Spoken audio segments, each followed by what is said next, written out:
Bismillahirrahmanirrahim. Alhamdulillahi rabbil alamin.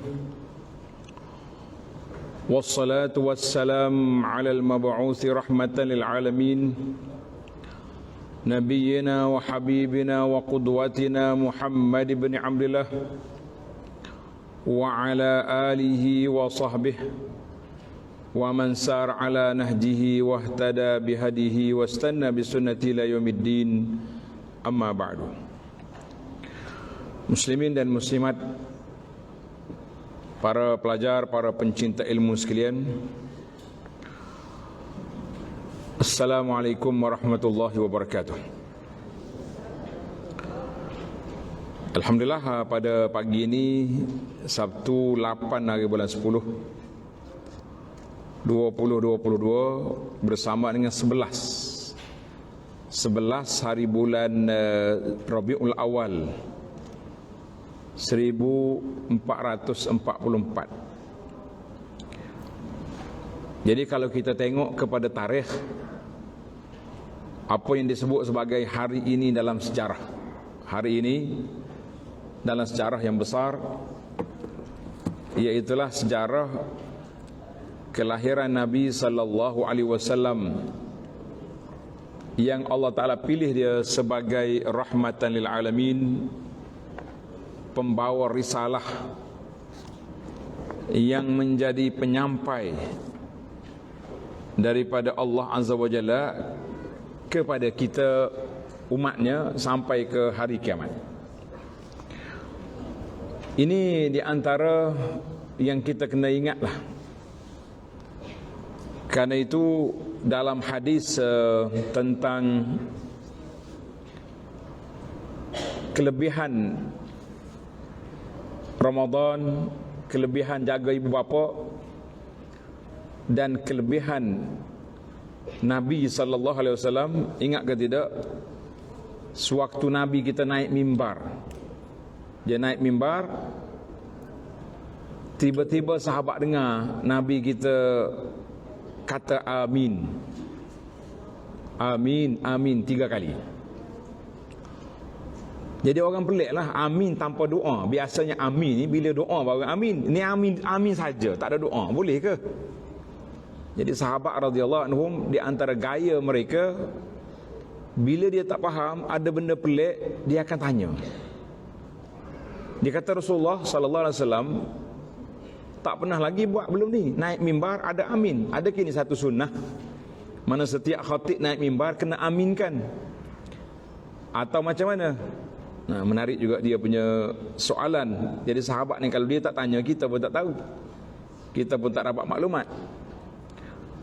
Maka Nabi SAW beritahu, ketika aku naik mimbar, naik tangga tadi, Jibril maklumkan kepada aku, mana-mana orang yang sempat hidup bersama dua ibu bapa atau salah seorang daripadanya, tetapi dia tak dapat masuk syurga dengan sebab itu, mana tak khidmat, maka Allah Ta'ala akan jauhkan dia daripada rahmat.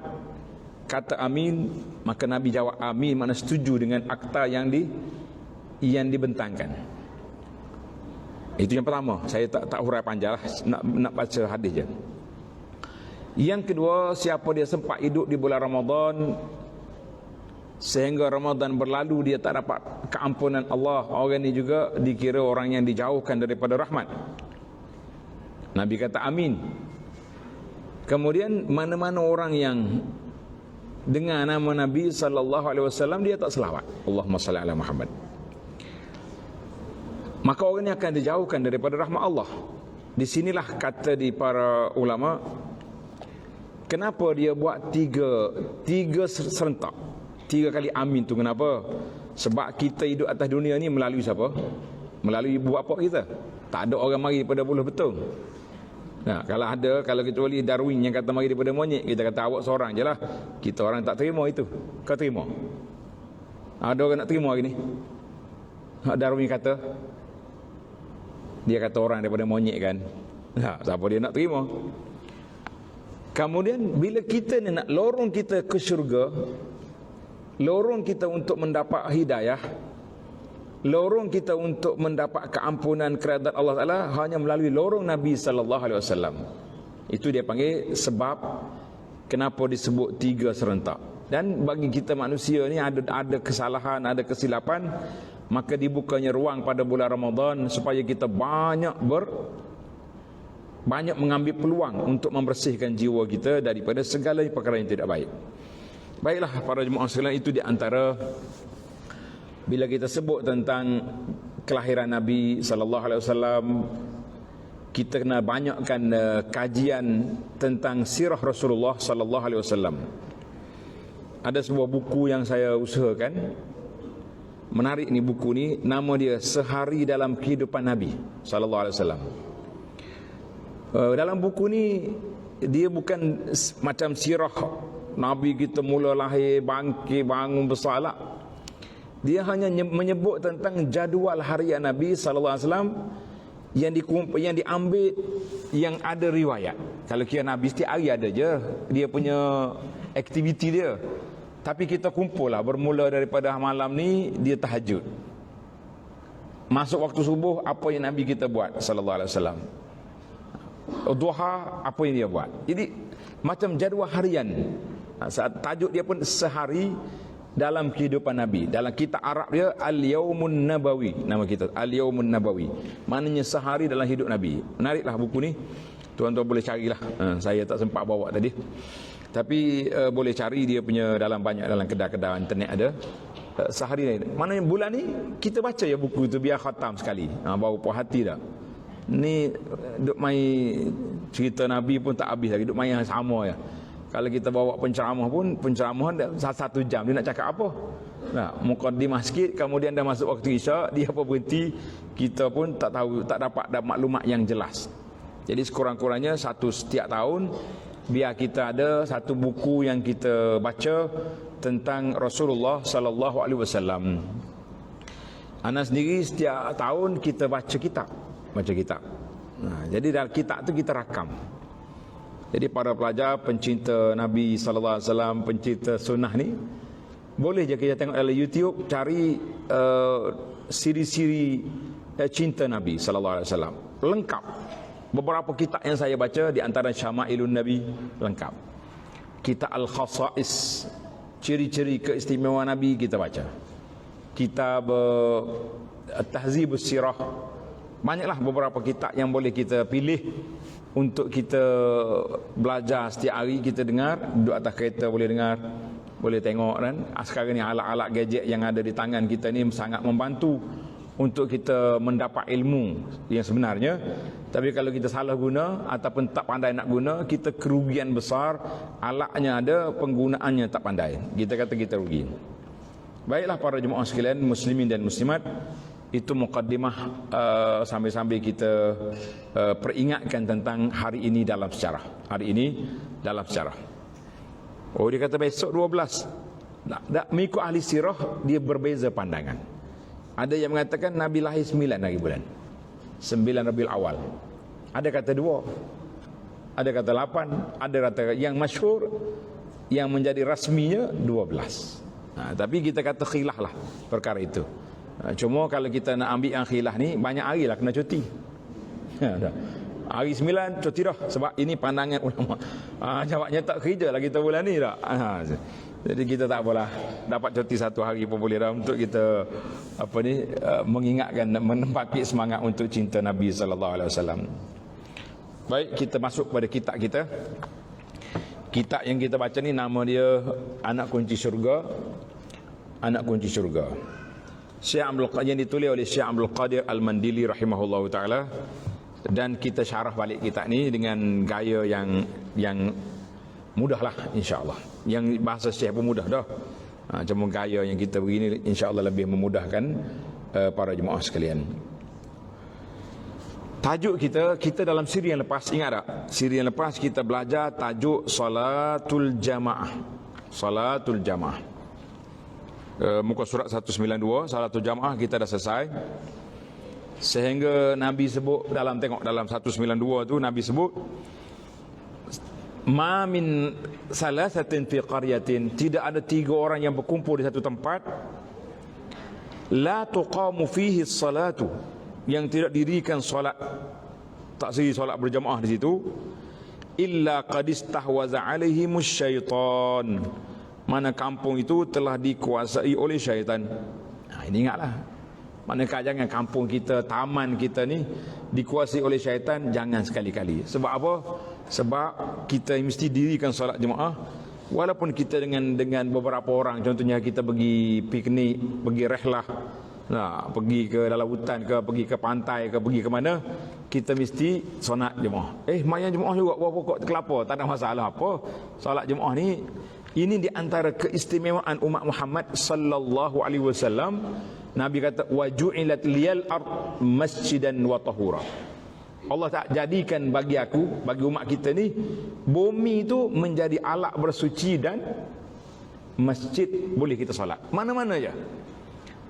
Bagi anak yang duduk di negara Arab ni, saya seronok lah. Jarang atas kereta pun Arab ni tak ada sejadah. Cara besar ada, sejadah kecil ada. Bila masuk waktu solat, dia akan berhenti, berimpun. Dia ada yang keluarkan air, tong air untuk ambil wuduk, dia akan solat je situ.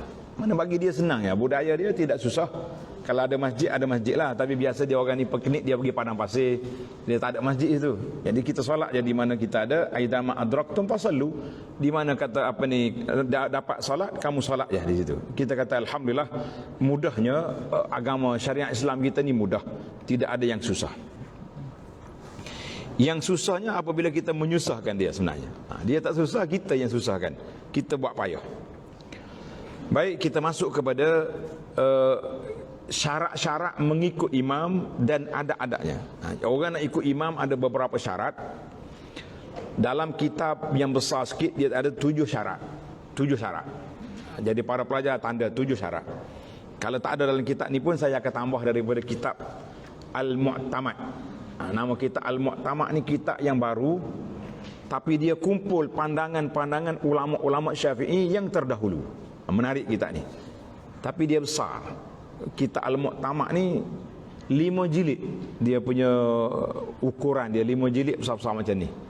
Penulis dia Dr. Muhammad Az-Zuhaili, adik kepada arwah Syekh Dr. Wahbah Az-Zuhaili. Jadi puak-puak Zuhaili di Syria ni, dia panggil Baitul Ilm, rumah ilmu. Abangnya pengarang, adiknya pun pengarang juga. Jadi alhamdulillah lah, kita yang boleh baca kitab ni pun, mudah-mudahan kita termasuk dalam min talabatil ilmi, daripada kalangan penuntut ilmu. Kita nak jadi ahli ilmu mungkin lambat, tapi biar kita boleh menjadi penuntut ilmu. Alhamdulillah. Karena itu kita nak sangat supaya para jemaah, para pelajar ini ada kitab. Biar ada kitab. Biar orang panggil bertalaki, tulis apa yang orang cakap, dhabit. Dalam bahasa mengaji dia panggil dhabit. Dhabit mana kita catat apa yang kita belajar. Kena catat. Walaupun ada rakaman, tapi tak sama. Rakaman tu orang cakap, yang ni kita tulis. Baik, kita beli kepada syarat-syarat mengikut imam dan adab-adabnya. Yang pertama, letak nombor. Kita ada 7 sini. Letak nombor yang pertama, nombor 1. Dia panggil taqaddumul imam. Taqaddumul imam artinya wajib bagi makmum yang mengikuti imam supaya tidak terkehadapan kedudukannya daripada imam. Mana makmum tak boleh duduk depan. Kalau duduk depan tu, kita solat berjamaah ni macam naik kereta, macam naik bas. Bukan macam naik apa ni, motorbot. Kenal motorbot? Kalau kita naik bot tu, bot laju tu, pemandu duduk kat mana? Belakang kan? Bot hak ada enjin, hak pegang tangan tu lah. Kalau bot hak mahal tu, pakai driver juga depan. Jadi solat jemaah ni tak boleh. Kita naik bas, pemandu dekat depan, bukan pemandu di belakang. Maknanya makmum tidak mendahului, tidak terkehadapan kedudukannya daripada imam, kerana mengikut pandangan ulama salaf dan khalaf. Macam mana dia panggil salah dengan khalaf ni? Ulama salah dengan khalaf maknanya ulama yang terdahulu dan ulama yang kemudian. Itu dia panggil salah dan khalaf. Kemudian ada satu lagi, masalah pegangan. Kalau kata ini pegangan ulama salaf, Itu pegangan yang dipegang oleh Nabi sallallahu alaihi wasallam, para sahabat, ulama tabi'in, ulama yang kurun yang awal. Itu dia panggil ulama salaf. Adapun kalau dalam kitab ini kata salafan wa khalafan, maknanya ulama dulu, ulama semasa. Itu maksud dianya mengatakan bahawa sedemikian makmum tak boleh depan daripada imam. Kalau dia duduk depan daripada imam, orang tu dikira bersalah. Mana boleh duduk depan imam? Bagaimana cara kita nak ukur depan ke belakang? Macam mana cara nak mengukur makmum tu di hadapan, makmum di belakang? Kaif? Pandai kita nak ukur? Tengok dalam kitab. Dia kata wal-i'tibar, ini kena tulis dah. Wal-i'tibar fi taqaddumi wa ta'akhur. Ini dalam kitab Al-Mu'tamad lah. Saya baca supaya para jemaah, kata orang sekali belajar ni kita dapat maklumat. Yang diambil kira, kita ni depan ke belakang imam, macam mana cara nak ukur? Bil aqib, dengan tumit. Kita kena ukur dengan tumit kaki kita, bukan dengan jari. Kalau dengan jari, ramai orang yang jari panjang, jari pendek, tak boleh. Habis kalau budak-budak kecil, jari dia mesti separuh kaki ayah dia, kan? Tak. Jadi ukuran dia dengan aqib, dengan tumit. Tumit. Dia kata wahwa ula bil ka'b, bukan dengan buku lali mata kaki, tidak. Tumit kita tu mesti di belakang. Itu dia panggil tumit. Falau ta'akhara, kalau tumit imam ke belakang, maknanya makmum duduk depan, tumit dia duduk belakang. Nampak tubuh macam depan tak? Tak. Itu dikira terkebelakanglah dia. Au tasawaya, ataupun sama. Kalau sama tumit, maknanya samalah duduk satu saf dengan imam. Dan jari-jari kaki makmum kalau depan daripada imam, tak kira. Ini setengah orang kaki dia panjang, saiz kasut dia XL kan? Berapa puluh kasut orang panjang tu? Berapa? 13. Tak tahu berapa dah kasut ni. Yang pentingnya panjang. Jadi jari dia lebih. Itu tak kira. Yang kiranya tumit. Ini cara kita nak ukur dengan tumit.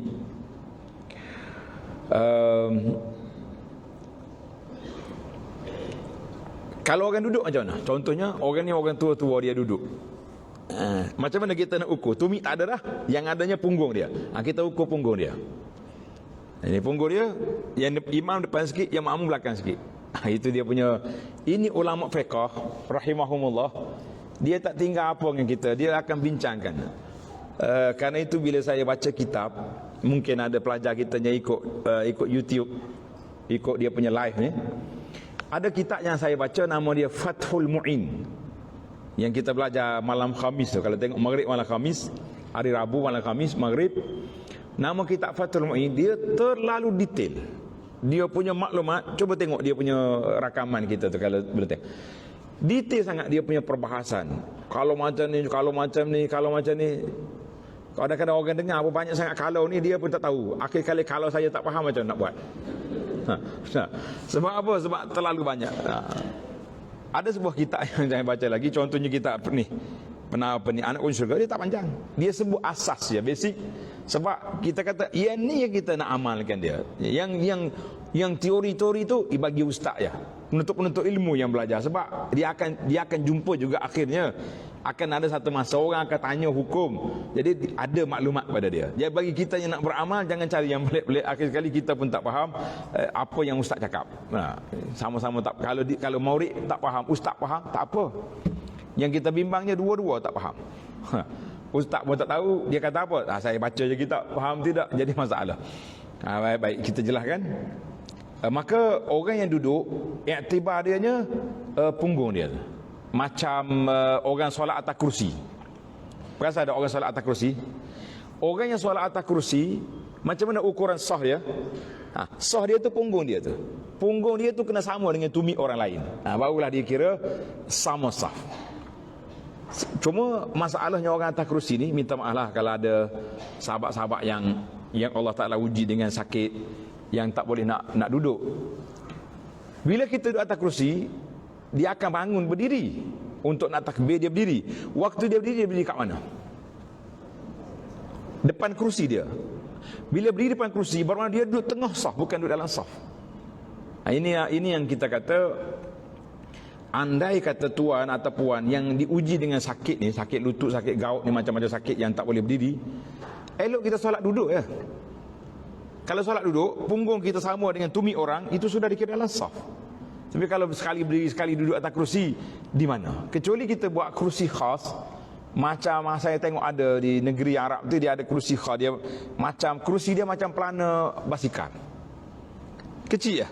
Mana kalau dia bangun, dia tak ke depan. Jadi kerusi tu duduk di celah paha dia, celah kaki dia tu. Sesalah masalah, dia duduk dalam saf. Cuma oleh kerana waktu dia nak sujud, nak rokok, nak sujud, dia tak boleh duduk. Sebab faktor tadilah, mungkin faktor tukar lutut ke, faktor kesakitan yang lain. Maka pada waktu itu dia boleh duduk ya, dia bangun, kerusi dia celah paha dia. Waktu dia nak sujud tak boleh duduk, dia duduk atas kerusi. Jadi kita kena reka lah, kena para pereka fashion ini yang duk jual barang-barang ibadat ni kan, banyak kan, dia duk jual kain, telekung kain tu, kena buat juga kerusi untuk orang sakit ni, kena ada. Siapa dia ada pereka sini, boleh lah. Jangan nanti saya jadi duta pula. Jadi dia teman tahu tak bawa tongkat, dia pun nak jadi duta. Jangan, malu kita. Kita suka boleh salat duduk lagi dekat ni. Jelas dari situ kan. Maknanya kalau orang yang kita ambil kira depan belakang saf itu di mana? Di tumit. Kan? Tumit kita tu. Tumit. Dia panggil akib, mana tumit. Sesalah kita. Kata salah lagi. Kalau orang duduk ikut punggung. Wal mu'tabar fil muttaji'. Kalau orang semua orang ni sakit belaka, solat sambil tidur macam mana? Dia kira semua ni solat sambil tidur. Manakala tidur mengiring, kita ukur lah mengiring itu belakang sikit. Kalau solat tidur sambil tidur betul, tidur terlentang, jadi kepala dia tu biar bawah sikit. Kepala tu yang menjadi tempat pengukur sah atau depan ke belakang makmum dia. Wallahu a'lam, sangat jelas dia punya. Menariklah tuan-tuan, kalau nak beli kitab, beli ni Al-Mu'tamad dalam fiqh. Tapi setakat hari ni 8 hari bulan 10 ni, belum keluar lagi Mu'tamad yang Mu'tamad, kitab Mu'tamad yang terjemahan dia Mu'tamad, belum. Yang ada tu, saya tak nak sebut nama syarikat, nanti dia zaman kita tak ada kerja, duk naik mahkamah kita. Yang tu memang fail dia punya terjemahan secara, boleh lah, tapi setakat yang saya baca kitab jilid 1 ni, bab solat ni, kita dah khatam 100 lebih siri. Tuan-tuan boleh belajar. Setakat yang anda baca, kalau tak ada teks Arab depan kita, memang kita akan tersasar daripada terjemahan yang benar. Itu pun kita baca, pelik ni, tengok kita Arab, Masya Allah, gugur dia punya terjemahan, mungkin 1 baris 2 baris, mungkin beberapa perkataan. Ini masalah kita bila kita ambil kitab terjemahan dan kita tidak rujuk kepada kitab asal Arab. Ini penting. Pelajar ustaz-ustaz kita yang mengajar kitab terjemahan, jangan lupa pegang depan mata dia kitab Arab. Baiklah, kita tengok lagi. Tengok susunan saf, tartib saf. Sunat bagi makmum lelaki yang berseorangan. Maknanya kita dengan imam je 2 orang. Sebab tu dia kata makmum. Ni setengah orang ni dia tanya, kita baca betul dah sunat bagi makmum lelaki yang berseorangan untuk berdiri di sebelah kanan imam. Dia kata ini orang solat seorang ke? Kata awak ni tajuk dia pun makmum. Kalau kata makmum, berapa orang maknanya? Mesti 2 orang. Mana ada makmum seorang? Ada, saya makmum ni, mana imam? Tak ada. Boleh tak? Itu orang tak panggil makmum, orang panggil solat seorang individu, dia panggil munfaridan. Dalam bahasa Arab kata munfarid. Munfarid makna orang yang solat seorang. Tak boleh. Sunat bagi makmum lelaki yang berseorangan untuk berdiri di sebelah kanan imam. Mana imam sini, dia kena sebelah kanan. Al-Imam Al-Bukhari dan Muslim meriwayatkan bahawa Ibnu Abbas radhiyallahu anhuma berkata, "Bittu inda khalati Maimunah." saya bermalam tidur di rumah makcik dia. Makcik dia nama Maimunah. Tulis dalam terjemahan tu ada kurungan tu. Maimunah. Maimunah ni mak saudara Ibnu Abbas. Dia Ummul Mukminin, isteri Nabi. Jadi dia jadi dua kalilah. Nabi tu sepupu dia. Nabi juga jadi pakcik dia. Pakcik, kita panggil pakcik lah kan, sebab suami kepada mak saudara. Oleh kerana dia tidur di rumah makcik dia, bebaslah dia, rumah mahram dia. Faqama an-nabiy sallallahu alaihi wasallam yusalli min al-lail. Maka baginda Nabi SAW bangun mendirikan solat pada waktu malam. Nabi bangun tahajud. Faqumtu usalli ma'ahu. Aku pun bangun juga nak solat bersama dengan Nabi. Faqumtu an yasarihi. Ibnu Abbas pergi duduk belah kiri. Nabi duduk belah kanan, dia pergi belah kiri. Apa jadi? Fa akhadha bi ra'si fa aqamani an yamini. Nabi kita pegang kepala aku, dia tarik ke kanan. Tarik ke kanan. Hadis ini sahih dalam Bukhari dan Muslim. Maka apa yang kita boleh belajar? Apa yang kita boleh belajar dalam masalah ini?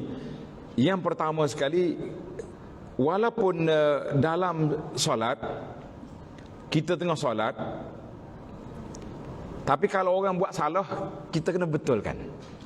Betulkan dia. Contohnya kita kata, kita solat dengan anak kita lah dekat rumah dah, solat dengan anak-anak, tapi dia salah, kita boleh tarik dia tak sini.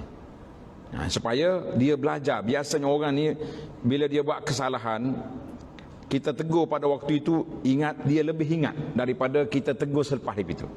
Jadi kita tegur pada waktu itu juga lebih baik daripada kita menegur di belakang. Awak ni gini-gini, mungkin dia lupa lepas pada tu. Tapi kalau kita terus je kita buat, insya-Allah dia akan lebih beringat, lebih berhati-hati, dan dia lebih ingat kepada apa yang kita ajarkan itu. Satu, Nabi kita perbetulkan Ibnu Abbas supaya terus dia jadi ingat. Yang kedua, masalah ihya'us sunnah, menghidupkan sunnah Nabi SAW dalam ibadat. Contohnya kita tengok orang ni masuk masjid, dia terus duduk, dia tak solat sampai ke masjid. Apa peranan kita untuk memberi khidmat kepada sahabat kita? Apa peranan kita?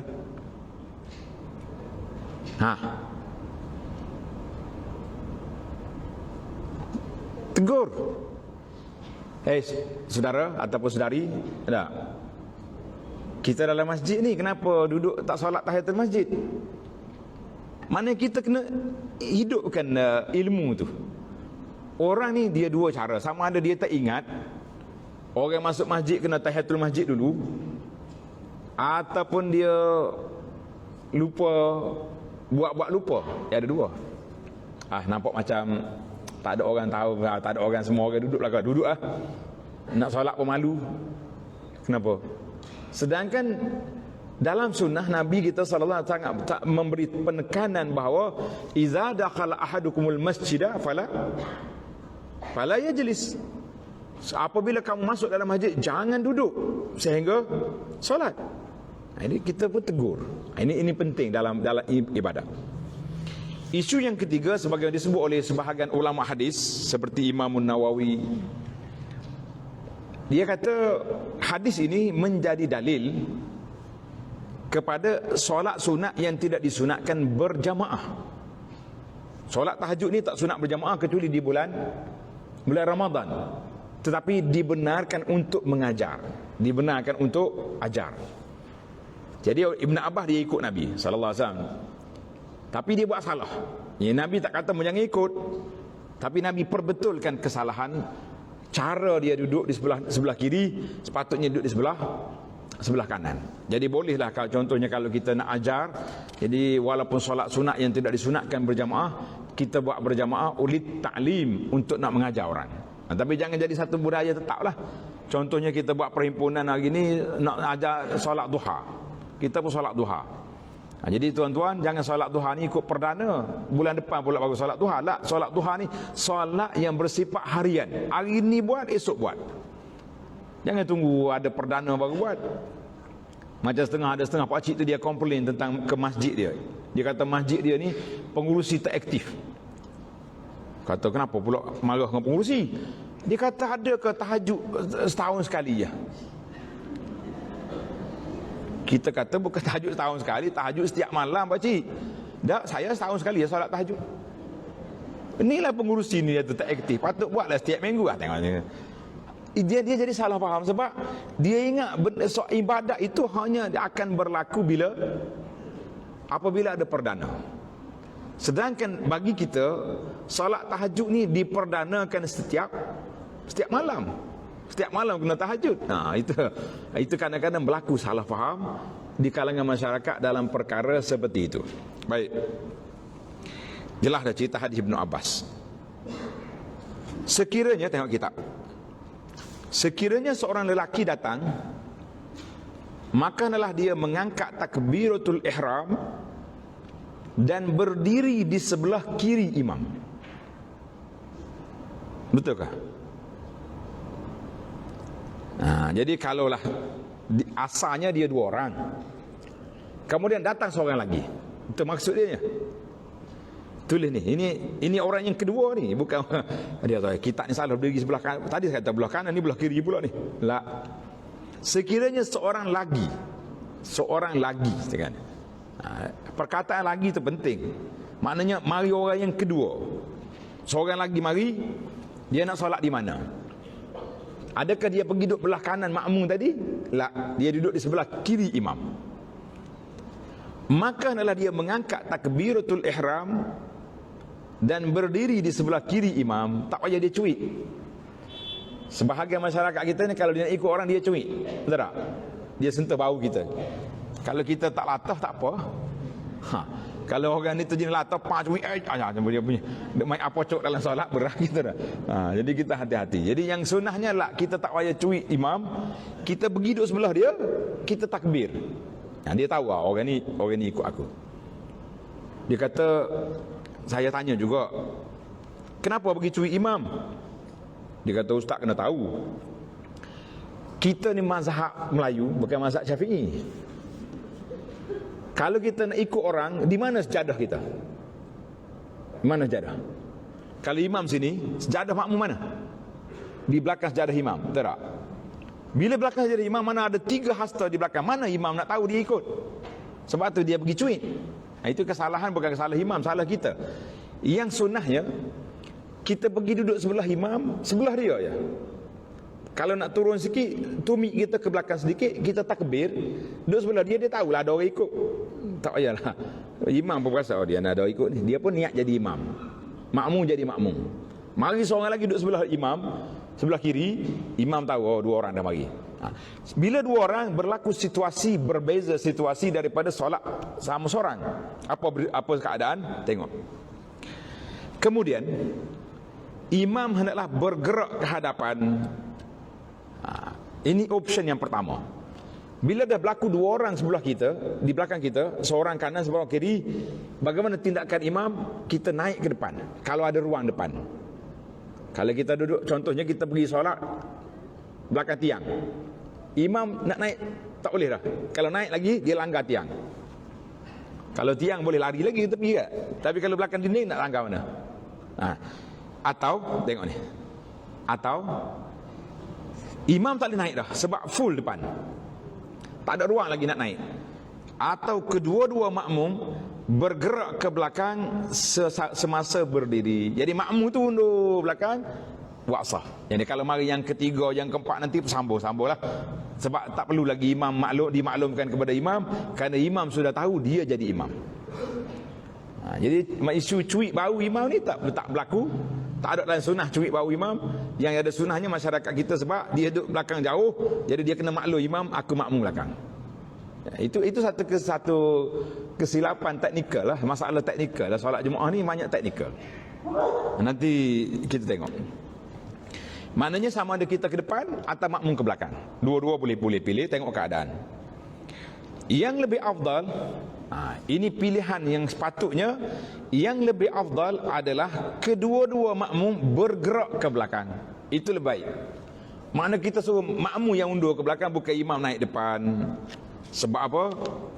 Wallahu alam, mungkin dengan sebab-sebab yang disebut tadi lah, tak ada ruang ke, ada masalah lain yang timbul, maka kita berilah dia ruang untuk duduk di situ. Tapi kalau tak boleh, macam mana nak buat? Pilihlah macam mana cara pun, yang sama ada imam ke depan, makmum ke belakang. Berdasarkan ini, perbuatan ini berdasarkan hadis yang direkod, yang dikeluarkan oleh Imam Muslim, bahawa Jabir bin Sakhar, Jabir, daripada hadis Jabir radhiyallahu anhu, dia kata apa? Qama Rasulullah sallallahu alaihi wasallam yusalli faqumtu an yasarihi. Jabir kata, Rasulullah bangun, aku pergi duduk sebelah kiri. Fa akhadha bi yadi hatta adarani. Nabi pun tarik tangan aku, letak belah kanan. Satu kes. Summa ja'a Jabbar bin Sakhar. Mari Jabbar bin Sakhar, faqama an yasarihi, duduk belah kiri. Jabbar ni tepat dah dia punya buat. Mana Jabir salah, dia duduk belah kiri. Nabi betulkan dia duduk belah kanan. Mari Jabbar, dia duduk belah kiri. Mana Jabbar ni dah pandai susunan tertib solat jemaah. Alhamdulillah. Kemudian fa'akhadha bi'aidina jami'an hatta aqamana khalfahu. Maka Nabi kita pegang tangan kita dua-dua, dia tolak ke belakang. Mana mu dua orang ni dia undur belakang. Ini dalil tadilah, bila mari lebih daripada dua orang, maka ataupun dua orang mari, angkat takbir, undur ke belakang. Itu cara dia. Baik. Sunat berbaris di belakang imam oleh dua orang makmum lelaki ataupun lebih. Maksudnya bermula daripada dua orang duduk belakang, seorang duduk belah kanan. Begitu juga jika makmum adalah seorang perempuan ataupun lebih. Jadi kalau kita imam, mari makmum kita orang perempuan, dia perempuan, dia duduk belakang. Dia bukan duduk di tepi imam tu, walaupun isteri dia kata guana berderet dua tu tak, sebab sah wanita di belakang. Tulis. Ini berbeza keadaannya kalau suami dengan isteri ataupun anak dengan ibu ke, maka wanita tertib dia duduk di belakang, dia bukan duduk di tepi imam. Tengok kita. Sunat bagi sekalian makmum lelaki yang baligh. Sunat bagi makmum lelaki yang baligh berdiri di belakang imam, kemudian diikuti oleh makmum kanak-kanak, kemudian makmum perempuan. Maknanya kalau kita nak solat ni, kita ada tiga kategori makmum. Tiga kategori ada. Yang pertama, laki-laki. Laki-laki dewasa lah, bermula dengan pelajar orang laki-laki yang sudah besar, yang baligh, yang sudah matang dah. Jadi kita letak dia di mana? Di belakang imam. Kemudian mari kanak-kanak. Kategori kanak-kanak ni berapa umur kita boleh tetapkan, berapa umur. Yang penting kategori itu kanak-kanak kita letak di belakang orang dewasa. Mari wanita duduk belakang. Belakang orang laki-laki, belakang kanak-kanak. Itu dipanggil tartib asal. Tartib asal. Sunat bagi sekian makmum laki-laki yang baligh berdiri di belakang imam, kemudian diikuti oleh makmum kanak-kanak, kemudian makmum perempuan. Makmum perempuan pun macam tu jugalah, yang perempuan, yang kanak-kanak perempuan di belakang. Mana dalil? Dalil sabda Nabi sallallahu alaihi wasallam. Nabi kata apa? Tengok apa ni, hadis panjang di nota nombor 2. Hadis daripada Abu Mas'ud Al-Ansari radhiyallahu anhu. Abu Mas'ud Al-Ansari radhiyallahu anhu, dia kata apa? Kana Rasulullah sallallahu alaihi wasallam yamsahu manakibana fi shalah. Nabi kita sentuh bau kita ketika nak mula salat. Ini belum akad takbir ni, bukan sentuh bau. Dia kata tadi cakap jangan sentuh bau, ni sentuh bau. Tadi awak solat belakang imam, ini imam yang sentuh bau makmum. Kenapa?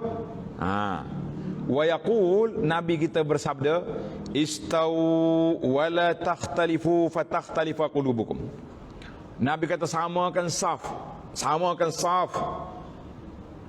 Kalau saf tak sama, jangan takhtalifu, jangan bengkok, jangan belok. Nanti hati kamu tak bersama. Tengok nota nombor 2 dia punya hadis. Hadis ni sebelum kita pergi ke tajuk kita, saya nak huraikan hadis ni dulu. Sebab hadis ni ada kaitan besar dengan kita para jemaah sekalian. Yang pertama, Nabi kata istau wala takhtalifu. Samakan saf, jangan luruskan saf, jangan kamu putus. Takhtalif maknanya tak sama saf. Kenapa? Itu dia panggil illah. Dalam bahasa Arab ni dia nyatakan hukum dan illah. Hukum dianya sebab nanti hati kamu tak bersama. Sekarang ni kita tengok kenapa sah kita tak sama di masjid. Ada line, ada garisan pun tak sama lagi. Bayangkan kalaulah di masjid kita tu macam zaman dulu, kapek besar, tak ada garisan. Macam mana agak sah kita? Jadi zigzag. Jadi zigzag, orang panggil zigzag. Ada garisan ni pun bermasalah kita ni. Yang ada garisan pun bermasalah. Jadi yang ada garisan pun bermasalah. Jadi kalau tak ada garisan lagi banyak masalah. Sebab ada orang kata sebab hati kita tak bersama, maka sah kita tak betul. Ada ulama lain kata oleh kerana sah tak betul, hati tak sama. Yang mana dulu tu? Sebab sah ke sebab hati?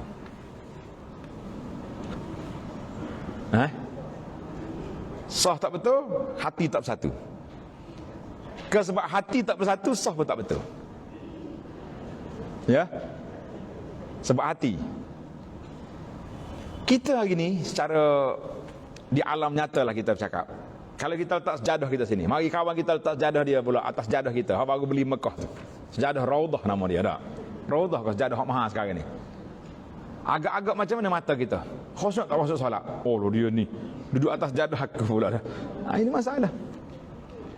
Sebab ada setengah imam diceritakan Imam Malik rahimahullah taala di Madinah, dia tak suka orang bawa sejadah. Dia nak biar sah kita tu rapat sama-sama kaki, tak ada sejadah-sejadah dia jadi eksklusif tempat dia lah duduk masing-masing. Ini kita maknanya kalau kita tengok di situ punca sah tak rapat, sah tak sama bukan kerana qawi. Kerana qawi. Sah tak rapat kerana qawi. Betul juga qawi mari, sah tak rapat dah. Tapi sebenarnya kerana hati. Allahul musta'an. Bila hati kita tak selesa, orang rapat dengan kita pun kita nak marah. Jadi sekarang ni kita kena perbetulkanlah, ini saudaraku, ini saudari saya, ini akhi, ini ukhti fillah. Dia nak solat, aku pun nak solat, sama-sama kita nak menghadap Allah. Patutnya ketika itulah kita rasa ukhuwah tu mantap, tak ada masalah pun dalam sudut. Maka ketika itu baru sah kita betul. Cuma saya bimbang ada setengah orang ni Arab ni, dia punya cara dia akan pijak kaki kita. Itu letih. Mana kalau kita duduk sini dia akan rapat ni. Ada setengah orang ni tak boleh sentuh. Dia punya macam-macam, dia punya sensitif. Dia tak selesa. Jadi kita tengoklah. Kalau ada janji sentuh kaki orang tu, kalau dia sentuh dia, tuan dia bawa lari tu cukup lah, tak usah duduk siapa terkakang begini sebab nak rapat kaki. Tidak macam tu. Ada berlaku lagu tu. Ada juga. Jadi anda tengok syekh-syekh kita besar yang solat di masjid Nabi, di masjid Madinah, syekh pun tak rapat kaki dia dengan kaki orang, rapat seperti yang terbuka kaki lah. Mungkin kita rapat, orang lari jarang. Mana dia tak terima kita punya cara. Wallahu alam. Baik, mari kita pergi kepada hadis kita. Maka dalam hadis ini Nabi kata sallallahu alaihi wasallam, liyaliyani minkum ulul ahlami wan nuha. Dalam hadis ini kata liyalini. Ada setengah riwayat liyaliyani, ada tambah ya sekali lagi. Liyaliyani minkum ulul ahlam wan nuha. Hendaklah yang utama mengiringi aku, berdiri saf di belakangku dari sekalian kamu adalah orang yang ulil ahlam, orang yang sudah cerdik. Cerdik ni maksud dia apa? Dia kata orang yang balik dan berakal. Wan nuha mana orang akal. Kita adakan nama kita ni, ramai orang namakan anak dia Nuha. Nuha itu mana orang cerdik. Cerdik, akal. Nabi tak kata orang tua. Hati-hati. Ini setengah pakcik-pakcik kita ni minta maaf lah. Kita ni pakcik belakang dah. Saya dulu saya pun tak sangka kita pun jadi pakcik dah tua dah kan. Ingatkan muda lagi lah ni. Tengok uban banyak dah. Kata tak aku tarah pakcik lah. Kita kadang-kadang orang tua-tua ni dia macam excuse. Ni belakang imam ni tempat orang tua-tua duduk. Bukan orang tua. Nabi tak kata waliyadi minkum al-kibar sin, orang tua-tua lah. Nabi kata ulil ahlami wan nuha, orang yang cerdik, orang yang bijak. Sekiranya imam salah, dia boleh tegur. Contohnya imam tersalah, dia boleh tegur. Salah bacaan ke. Biasalah orang hafal Quran ni, imam besar masjid haram pun banyak kali bila dia baca Quran terlekat. Walahnya dia hafal Quran daripada budak lagi tu. Itu Quran dipanggil kadang-kadang mughlaq. Dia panggil macam tertutup sekejap. Dia punya ingatan berhenti sekejap. Asal kena orang tu. Jadi yang duduk belakang imam bukan orang tua, bukan tok ayah. Yang duduk belakang imam tu ulil ahlam wan nuha, mana orang yang cerdik. Yang pertama, dia ni macam co-pilot. Ni tanya pilot kita ni. Co-pilot ni kalau dia memang dia boleh bawa kapal terbang. Tapi dia tak boleh jadi ketua. Mana martabat dia belum sampai lagi. Tapi kalau bos tidur, dia boleh bawa. Maksudnya ni pilot sungguh tu bukan tanya saja. Dia ni, kita duduk belakang imam ni macam co-pilot. Kalau imam salah ataupun imam batal wuduk, dia keluar. Siapa nak naik? Ni yang duduk belakang imam ni, bukan orang tua yang tak tahu apa. Yang pandai tolak orang, yang setengah orang tu tak. Kalau imam tak ada, naik. Pak cik lah duduk sini. Naiklah. Aku duduk sini daripada tunggu sini daripada muda sampai tua dia tunggu belakang imam. Dia tak pernah jadi imam pun. Walahnya boleh jadi imam tolak kan. Pasal itulah ni bukan imam masjid negara ni. Marah pula. Setengah-setengah masjid ni dia panggil imam tolak. Kena imam tolak. Macam ni imam tolak. Imam rasmi tak ada, imam ratib pun tak ada juga, kena jam tak sampai. Yang adanya imam tolak. Macam mana imam tolak? Tolak je siapa-siapa. Naik. Engkau boleh. Itu dia panggil imam tolak. Ini satu jawatan baru yang saya nampak ramai banyak juga di masjid-masjid. Imam tolak ni banyak jawatan. Banyak masjid jadilah gitu. Kadang-kadang kita bukan nak jadi imam tolak juga. Nasib baiklah ustaz solat sini. Kami tunggu imam dari tadi lagi tak sampai. Kata kena jam lah tu. Jadi itu dia panggil imam tolak ni, imam yang orang itu dia panggil ulil ahla wan nuha. Maknanya sebab itu dia tak boleh kanak-kanak duduk belakang imam. Kena orang yang cerdik. Tapi kalau jauh daripada imam sikit tu tak apalah, orang tua-tua yang tak boleh jadi makmum. Summal ladzina yalunahum, kemudian orang yang mengiringi mereka. Maknanya orang yang berikutnya lah, ukuran sikit darjat belakang sikit. Kemudian yang mengiringi mereka itu, kemudian yang berikutnya. Hadis ni riwayat Muslim. Salah sama 3 kali Nabi kita ulang. Maknanya yang pertama belakang imam orang yang cerdik, orang yang boleh ganti imam. Kemudian yang berikutnya mana orang yang lebih kurang darjat. Itu sepatut. Tapi kita sekarang ni jadi tak sepatut. Sebab apa? Kadang-kadang orang yang cerdik-cerdik duduk belakang, dia tak naik pun. Yang duduk belakang imam tu orang yang tak boleh pun nak ganti imam. Ada kalanya, ada ketikanya. Baik, tamatlah kita dalam sudut susunan saf. Saya bila timbul isu saf kanak-kanak, kita dah belajar tadi kan, tartib kanak-kanak macam mana tartib kanak-kanak. Sebagaimana kata di Anas, qama Rasulullah sallallahu alaihi wasallam, Nabi kita bangun berdiri, safaftu ana wal yatim wara'ahu. Aku dengan seorang lagi anak yatim, budak juga. Anas ni budak kecil lagi. Dia jadi khadam Nabi tu, dia kanak-kanak lagi. Sewaktu Nabi sampai di Madinah, mak dia, ibu Anas, nama dia Ummu Sulaim. Ada tak dalam ramai-ramai kita ni anak dia nama Anas? Ada? Tak ada. Kena carilah yang baru nak beranak tu buah nama Anas ni. Ini Abu Anas ni umumnya. Baik. Jadi Ummu Sulaim ni mak kepada Anas. Dia mari jumpa Nabi, dia kata, ya Rasulullah, Anas khadimuka ud'ulah. Anas ni aku serahkan untuk jadi khadam Nabi, khidmat di rumah Nabi. Satu yang minta doakan dia biar dia boleh buat kerja dengan baik. Nabi SAW, ini cara doa Nabi. ambil tip ni. Nabi SAW, dia bila dia terima sedikit, dia akan beri banyak. Terima sikit, beri banyak. Mak dia suruh Nabi doakan kepada Anas, biar Anas ni boleh khidmat dengan baik di rumah Nabi SAW. Nabi pun doa, ya Allah, berkatilah Anas ni, panjangkan umur dia, ramai anak dia, banyak harta dia. Memang apa dia doa oleh Nabi tu semuanya. Anas tu ramai dia punya keluarga dia, anak-anak dia pun orang juh, orang baik belaka. Kita kata Masya Allah. Jadi Anas kata, waktu Nabi solat, aku buat safaftu ana wal yatim. Aku dengan seorang lagi anak yatim, adik dia tu, di belakang Nabi. Wal ajuz min waraina. Orang tua, ajuz, kalau bahasa Arab kata ajuz, mana wanita yang tua. Kalau laki-laki dia panggil syekh. Tengok dalam Quran berapa kali Tuhan sebut ajuz. Apa ni, dalam cerita Nabi Ibrahim tu, wa mar'ati akhiran tu, ada yang tu ajuz maknanya wanita yang tua. Itu ajuz. Ni ramai tempat kita ni ajuz dah ni tak. Kau tak mengaku lagi.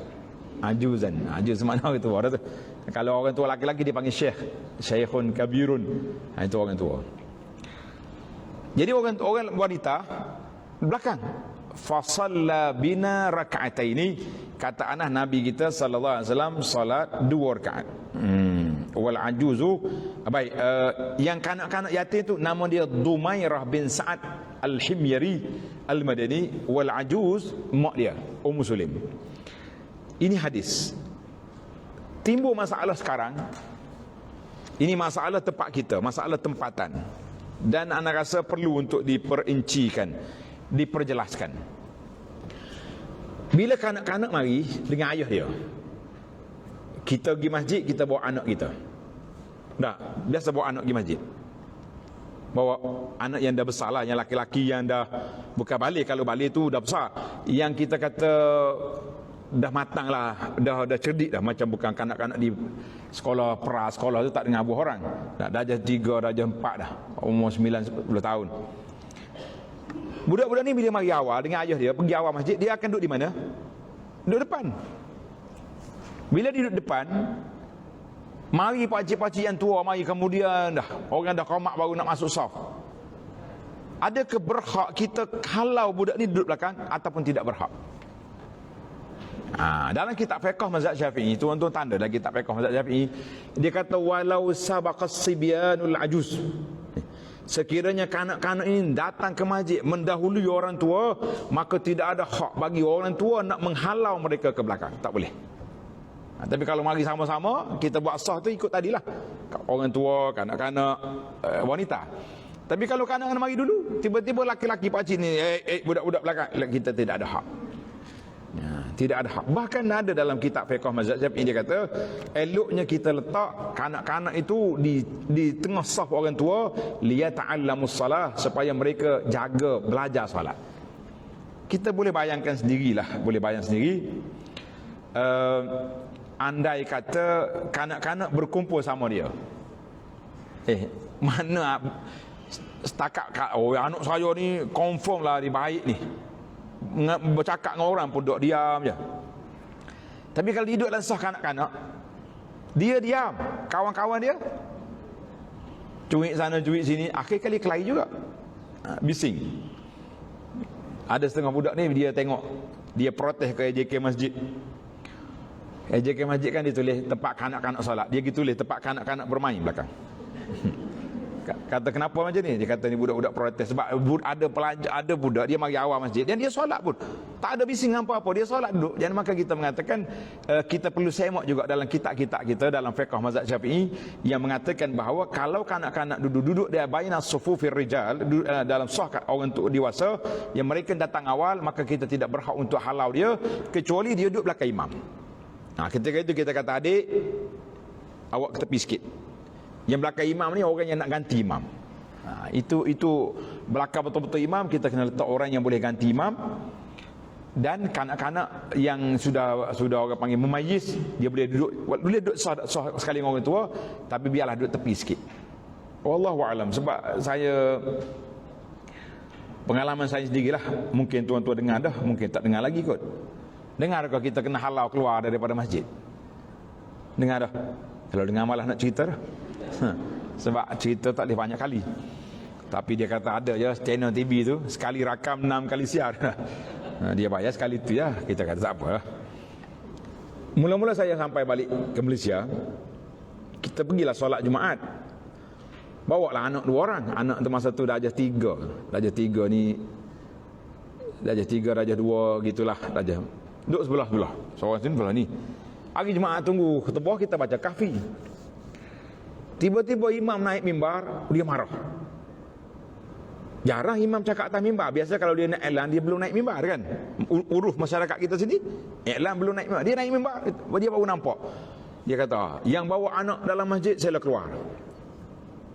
Hai, kata berat juga ni. Bayangkan hari Jumaat semua orang tengok. Siapa dia? Semua orang tengok kita dah.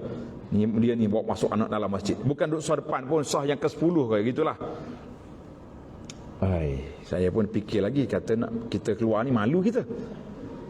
Bila dia ulang kali yang kedua, saya kata kalau saya tak keluar nanti dia tak boleh khutbah. Kalau tak boleh khutbah tahan lagi. Nanti dia lancar dia punya tungkak khutbah, apa jadi kita? Ya.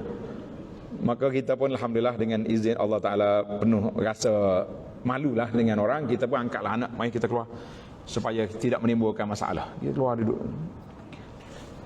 Itulah peristiwa yang berlaku. Jadi selepas daripada itu saya pun buka kitab-kitab fiqh mazhab Syafi'i ini.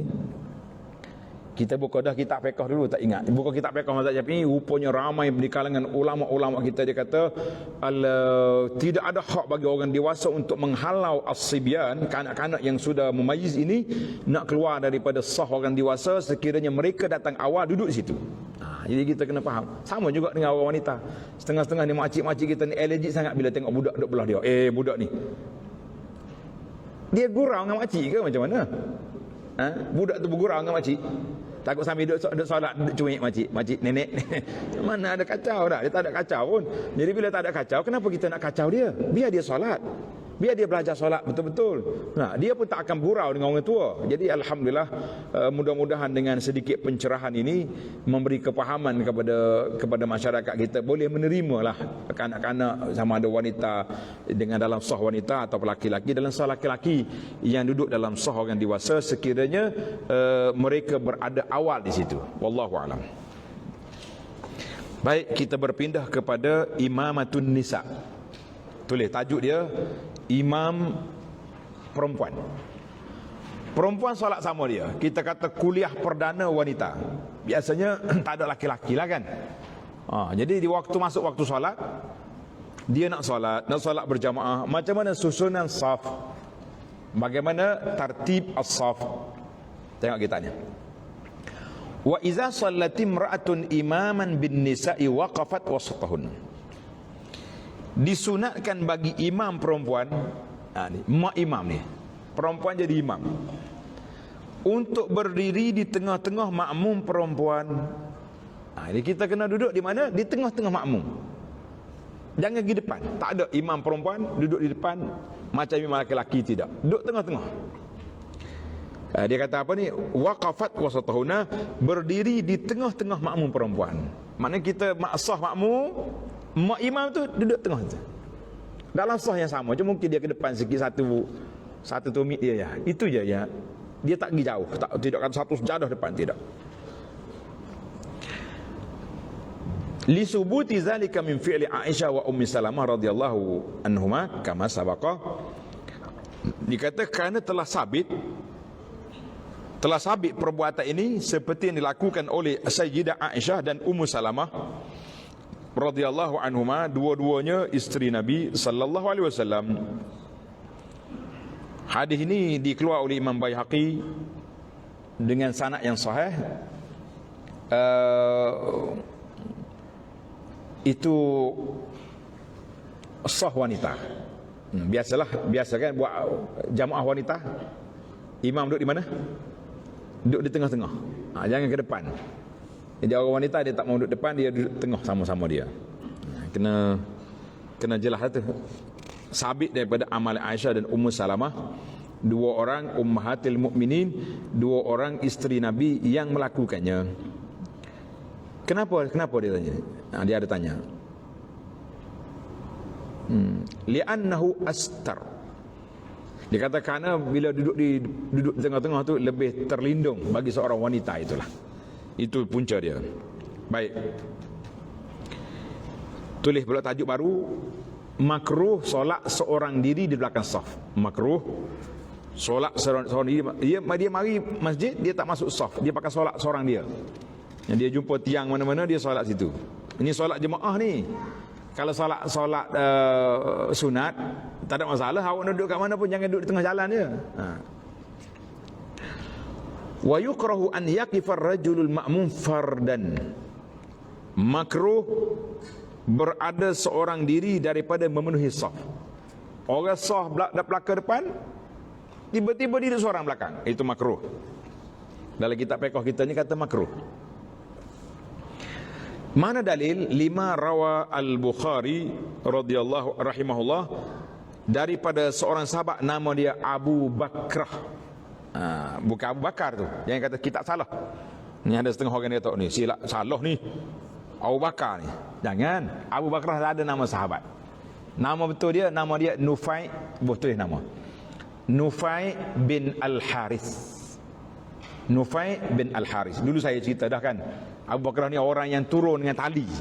Waktu Nabi kita kepung Taif, dia turun dengan tali daripada tembok Taif. Itu nama dia Abu Bakrah. Sebab dia bergantung dengan tali tu. Jadi digelar dengan nama Abu Bakrah. Nama dia Nufai ibn Al-Haris. Nufai, tulis nama tu, Nufai bin Al-Haris radhiyallahu anhu. Dia kata ketika beliau masuk masjid, Nufai ni masuk masjid, Nabi SAW sedang rukuk. Nabi duduk rukuk. Jadi kalau dia pergi depan, kalau dia pergi ke depan nak pergi saf, mungkin Nabi dah bangkit daripada rukuk.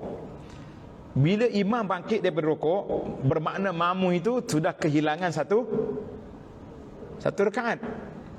Man adraka rakaatan, siapa dia sempat dengan rukuk sekali dengan imam, dia dapat rakaat tu. Jadi kalau dia pergi depan, terlepas dia punya rakaat. Dia pun rukuk tempat dia duduk. Semangat dia tu. Fazakara zalika lahu sallallahu alaihi wasallam. Maka dia pun selepas daripada dia rukuk sebelum masuk ke dalam saf jemaah. Kemudian dia memberitahu perkara tersebut kepada Nabi sallallahu alaihi wasallam. Lepas solat dia pergi jumpa Rasulullah sallallahu alaihi wasallam. Saya rukuk sekali dengan Nabi sebelum masuk saf belakang. Macam mana? Sahabat ni senanglah dia pergi tanya Nabi hukum. Mana kalau Nabi kata tak sah, dia akan ulang baliklah solat dia. Tapi Nabi sahkan solat tu. Kemudian Rasulullah SAW bersabda, Nabi kata, zadakallahu hirsan wala ta'ud. Zadakallahu hirsan wala ta'ud. Maksudnya mudah-mudahan Allah Ta'ala menambahkan semangat kamu tu. Muni semangat betul ni, takut hilang rakaat, kamu salat. Tapi ingat, jangan ulangi balik. Itu satu bacaan. Ada riwayat hadis yang kedua, dia kata apa? Wala tu'id. Itu bahasa Arab ni rumah sama, tapi bacaan dia lain. La ta'ud, mana jangan ulang balik perbuatan tadi. Mana kalau batal, Nabi suruh ulang solat, itu menunjukkan makruh, perbuatan itu tidak elok. Itulah para ulama buat analisa, perbuatan itu tidak elok. Sebab apa tak elok? Nabi tak suruh ulang balik solat. Kalau kata batal, ulang. Cuma ada riwayat kata wala tu'id, jadi tak payah lagi kamu ulang balik solat. Nah, dibaca gitu, zadakallahu hirsan wala tu'id. Atau dalam kata wala ta'ud, mana jangan ulang balik perbuatan itu. Kalau kata la tu'id, jangan tak payah kamu ulang balik solat. Nah, dua bacaan lah. Jadi hadis ini menunjukkan kepada apa? Menunjukkan kepada perbuatan solat seorang diri sebelum masuk dalam sah itu satu perbuatan yang dilarang. Maka dalam ulama hadis kata fasahat salat, ulama fiqh kata sahat salatuhu ma'anu ata bi ba'd as-salat munfaridan. Ini menunjukkan bahawa sahnya solat dia tu walaupun dia solat seorang di belakang imam. Kalau tak sah, Nabi kita akan suruh ulang balik. Tapi tak eloklah benda tu. Sebab ada hadis lain. Ada hadis lain khas yang larang solat seorang diri. Nabi kata la salata limunfaridin. Tanda hadis ni, la salata limunfaridin khalfas saf. Tidak ada solat, mana tidak sempurna solat orang yang solat seorang di belakang saf. Karena itu timbul soalan, macam mana kita nak selesaikan masalah ini? Kalau kita datang ke masjid, sah dah penuh, macam mana nak buat? Ada kata kita kena minta izin juga masuk, ataupun kita tunggu orang lain. Waktu kita nak masuk masjid ni, kita tengok ada orang nak ambil wuduk belakang, kita tunggu kejap, biar dia masuk. Kita 2 orang sah tak apa, sebab paling kurang sah berapa orang? 2 orang. Kita tunggu dia masuk, kita pun solat pula sekali dengan dia di belakang imam. Sesalah masalah. Ataupun kita menyusup masuk di celah-celah. Ana rasalah wallahu alam, setakat yang kita perhati ni, kalau sah orang Melayu ni, ada ruang tak ruang nak masuk lagi? Ada tak? Ada ruang tak? Kita bolehlah mencelah masuk, minta izin. Tapi ingatlah, sayap terbuka kadang-kadang. Tu kau tak buka sayap. Oh, begitu dia buka. Kita ni sepatutnya bila orang tu nak masuk celah sah, mana dia ada masalah kat belakang, dia ada problem, kita kena bantu dia, bagilah ruang biar dia masuk. Kecuali dia masuk ke dia mari sebelum dia masuk tu kita bau dia pelik ya. Tak bau, tak mandi, bau. Yang ni kalau nak buka sayap sikit pun mungkin boleh kot. Tapi kalau tak ada apa-apa bau pun wangi. Dia baru pakai minyak atas hak cantik dah ni. Apa ni? Ud lah sekarang yang hak masyhur ni. Ud dah. Tiba-tiba kita nak buka sayap lah. Tafassahu fafsahillahu lakum. Kan dalam ayat Quran dalam majlis ni Allah kata apa? Bukalah ruang. Allah Taala bukakan keluasan untuk kamu. Jadi kita beri ruang.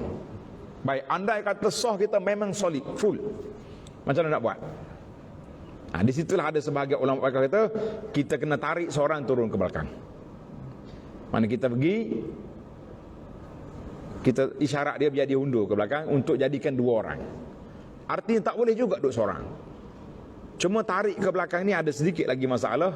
Sebagai ulama kata, fiqh kata tak elok kita tarik orang, sebab orang duduk di sah depan, pahala dia banyak sikit. Jadi daripada pahala banyak, pergi turun ke belakang untuk mengurangkan pahala dia tu, nanya kawan.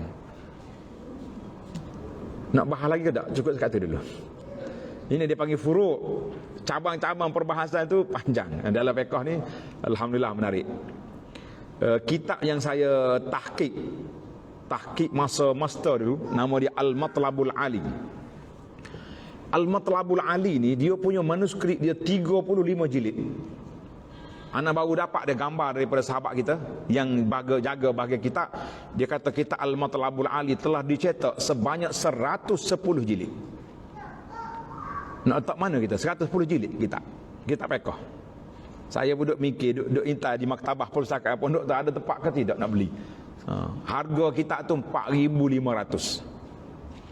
Kalau tuan-tuan nak wakaf, mari cepat sebelum kita habis dia punya tabung. 4,500 kitab, 110 jilid. Salah satu daripadanya tesis yang saya buat untuk latihan, untuk dapat ijazah master di universiti dulu, masuk dalam tu 110 jilid. Kita kata Masya Allah, ilmu tu luas. Baik, cukuplah setakat tu dulu, panjang. Maknanya kalau tak ada langsung orang, memang kita kata tak ada harapan dah orang lain nak mari. Jadi bolehlah kita isyaratkan kepada sahabat kita yang depan tu turun seorang untuk selesaikan masalah kita, supaya kita tidak akan duduk solat seorang diri di belakang saf. Keluar daripada khilaf tadi, sebab ada hadis kata la salata limunfaridin khalfas saf. Tak boleh solat seorang di belakang saf. Jangan buatlah. Tapi kita ni relax je, dia biasa dia solat seorang-seorang. Itu ya. Baik. Kita pergi kepada syarat yang kedua. Masya Allah, 7 syarat ada ni. Ni baru syarat yang kedua baru ni. Agak-agak boleh extra time ke hari ni. Syarat yang kedua letak nombor.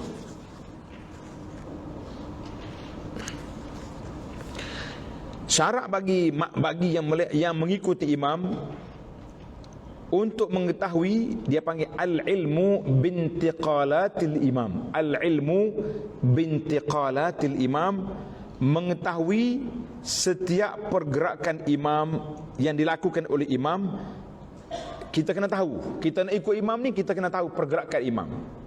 Macam mana nak tahu? Tengok kita. Dengan cara yang pertama, tulis nombor, melihat imam. Manakala kita solat belakang imam, kita tengok imam rokok, imam i'tidal, imam sujud, kita tahu. Yang kedua, atau melihat sah depan. Kita duduk belakang, tak nampak imam, tapi kita tengok sah depan kita rokok, sah depan kita sujud, kita ikut dia, sah. Yang ketiga, ataupun dengan mendengar suara imam. Alhamdulillah sekarang ni suara imam tu sudah ada. Melalui alat mikrofon yang ada ni, suara imam boleh dengar di mana saja kita berada dalam masjid. Tapi kena ingatlah, nanti ada SOP lain pula. Kalau setakat dengar suara imam, orang yang duduk kat rumah pun dengar suara imam, adakah dia boleh ikut imam? Saya solat dengan imam masjid tu, sebab dengar suara dia. Sekarang ni speaker kita kuat-kuat belakang kan. Nah, waktu solat tu semua satu kampung dengar. Jadi boleh orang hujung kampung tu ikut imam? La.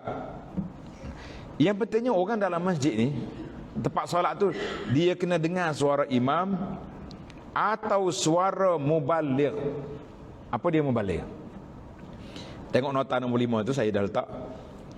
Mubaligh ialah orang yang menyampaikan sebutan takbir intiqalat. Maknanya setiap takbir, imam bertakbir, dia akan sampaikan. Kalau kita pergi Mekah, tu yang suara kuat tu, lepas imam sudah Allahu Akbar, bunyi suara kuat, Allahu Akbar, itu dia panggil mubaligh. Bukan mubaligh jawatan ustaz mubaligh mari ngajar kuliah maghrib tu, bukan. Ya, itu mubaligh guru takmir, itu lain.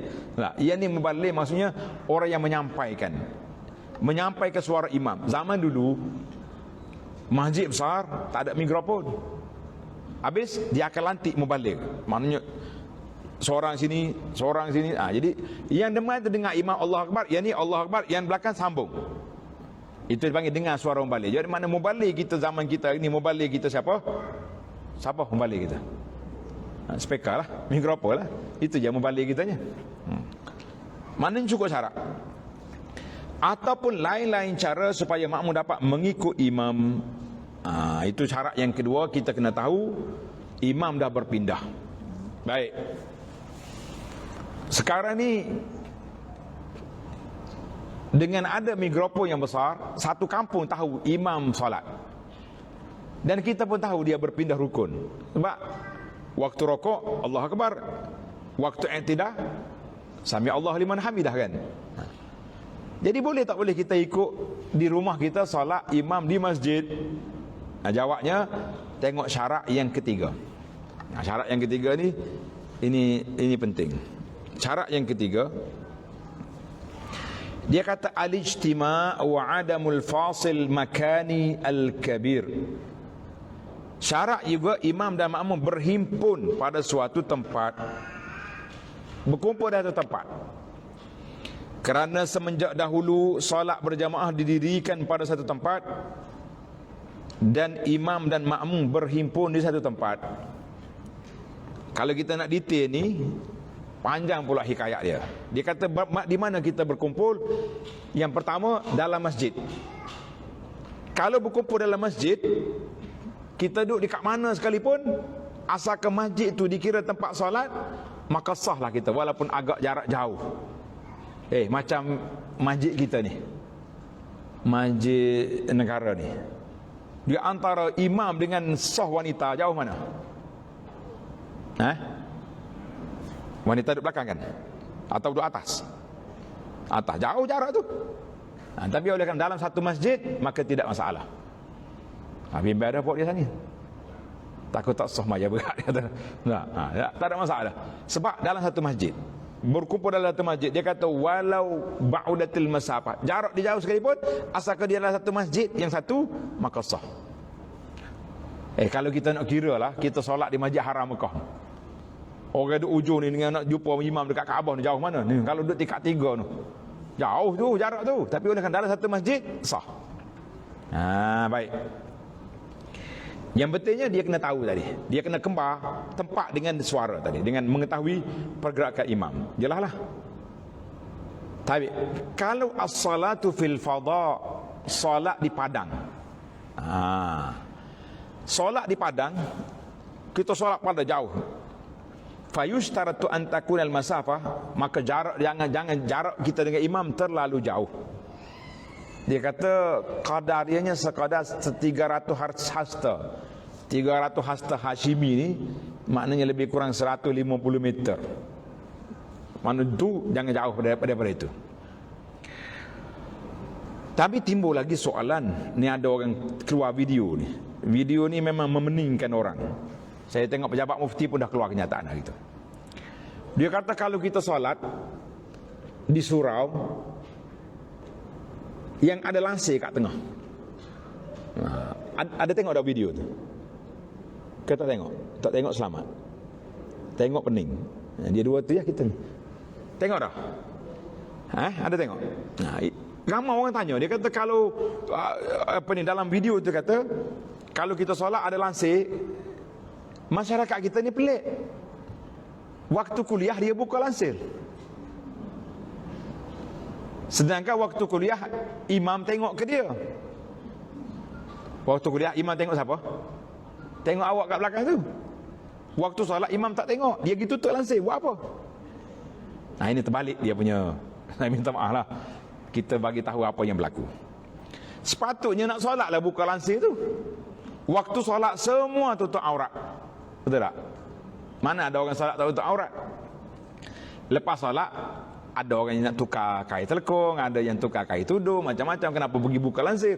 Jadi terbalik. Waktu kuliah buka, waktu solat tutup. Sepatutnya waktu kuliah tutup sebab ada ustaz tengok belakang. Kalau ustaz pun sudah juga tengok. Tengok orang duk tukar telekung lah apa macam-macam. Namun ada yang lain pula lari dah tajuk ustaz cakap pun. Jadi nanya ke dia. Jadi waktu solat semua tengok depan, janganlah tutup lansir. Jadi soalan video tu kata kalau solat dalam surau tutup lansir bermakna tak sah solat. Tak sah dia punya makmum. Berat tu cerita. Jadi bila kita semak dalam kitab-kitab, dia kata kharijul masjid, solat di luar masjid, di fadha, tak boleh kita buat tutup. Tak boleh kita buat tembok di dinding. Kalau solat dalam surau kita tu termasuk dalam rumah Allah, cuma kategori manajemen pengurusan pejabat ya. Yang ni masjid, yang ni surau Jumaat, yang ni surau iktikaf, masjid iktikaf, macam-macam istilah. Semua tu surau tu kita buat untuk apa? Untuk beribadat. Jadi alhamdulillah kenyataan telah dikeluarkan bahawa orang yang solat di surau ada setengah ni di negeri kita ni, di antara tempat yang paling banyak surau. Kat mana?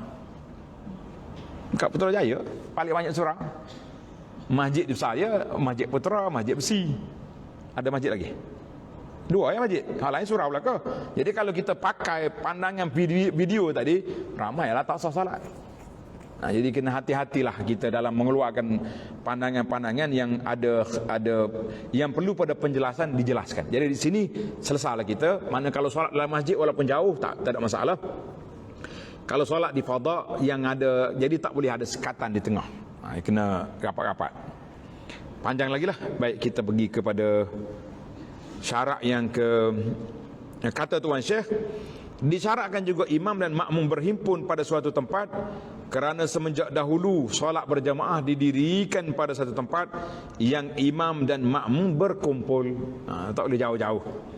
Menarik juga kalau kita tuan-tuan nak detail masalah ni, boleh tengok dalam syarah kita kepada kitab Al-Mu'tamad.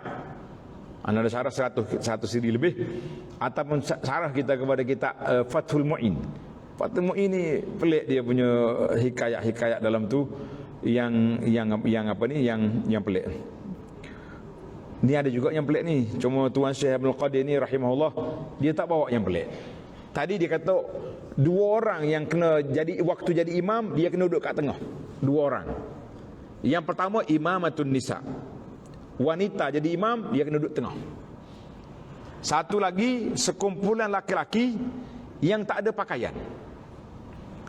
Contohnya dia orang berjalan, tiba-tiba mari tsunami. Na'udzubillah lah, kita minta berlindung Allah Ta'ala. Ni kata ada amaran nak banjir besar pula, kita doakanlah sebanyak angin tu pergi ke lain lah. Jangan bagi pak kita Allahumma hawalaina wala alaina. Itu doa Nabi kita aja. Allahumma hawalaina wa la'ala. Ya Allah, pindahkan angin ribut itu pergi ke tempat lain yang tidak membinasakan orang. Mungkin dia pergi curah di tengah laut ke. Nah, kalau curah atas bukit, cari banyaklah mudaratnya. Kalau lebih pada kapasiti air itu. Maknanya orang ni lari, tiba-tiba tak ada pakaian. Semua tak ada pakaian. Buat dia ni. Jadi nak semayang macam mana? Imam dia pun kena duduk tengah-tengah juga supaya tidak lebih menutup aurat dia. Wallahu alam.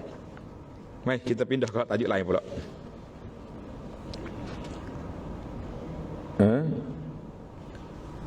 Yang keempat, syarat yang keempat, an-niyatu. Niat. Tulis nombor 4. Nombor 4 kita kena niat. Disyaratkan untuk berniat mengikut imam, ataupun niat berjamaah, ataupun niat menjadi imam. Jadi kita bila kita nak ikut imam, kita kena niat kita tu makmum dia. Aku ni makmum kepada imam yang depan tu. Niat menjadi makmum. Berniat mengikut imam.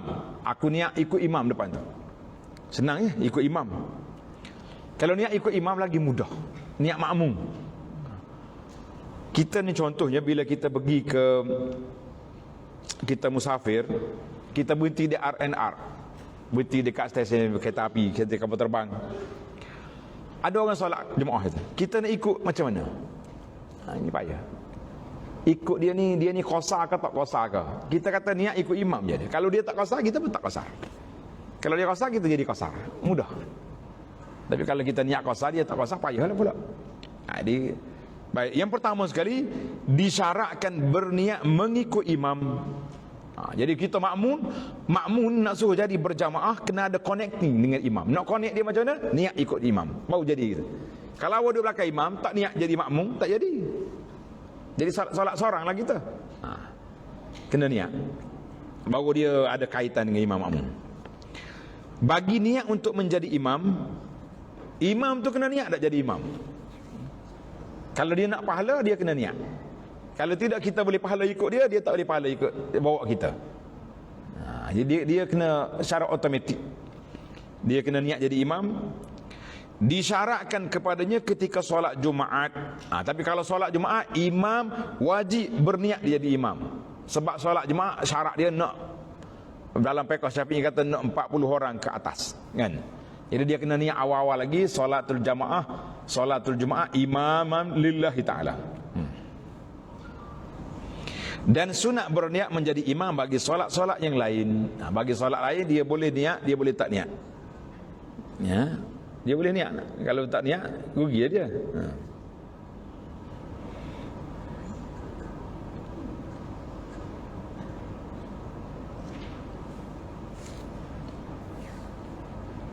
Baik.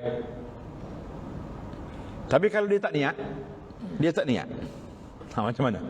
Walau tarakan niyah wa taba'al imam, dia tak niat tapi dia ikut pergerakan imam. Rokok sekali, sujud sekali, macam mana nak buat? Dan dia pun tak baca apa-apa. Imam tu lama berdiri, dia lama. Dia kata batalat salat tu, dia boleh jadi batal salat. Maka menjadi kewajipan bagi makmum niat makmum.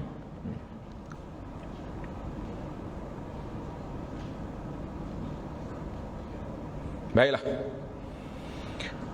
Panjang lagi tu kalau bahas imam saja ni. Kita pergi kepada